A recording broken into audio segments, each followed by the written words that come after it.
business is a business of relationships. Yeah, and everyone loved Margie. You are a cynical bastard, you know that?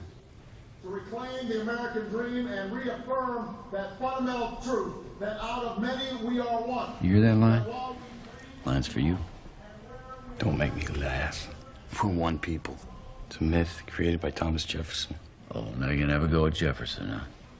My friend, Jefferson's an American saint because he wrote the words, all men are created equal. Words he clearly didn't believe since he allowed his own children to live in slavery. He was a rich wine snob who was sick of paying taxes to the Brits. So yeah, he wrote some lovely words and aroused the rabble, and they went out and died for those words. Well, he sat back and drank his wine and fucked his slave girl. This guy wants to tell me we're living in a community. Don't make me laugh. I'm living in America. And in America, you're on your own. America's not a country. It's just a business. Now fucking pay me.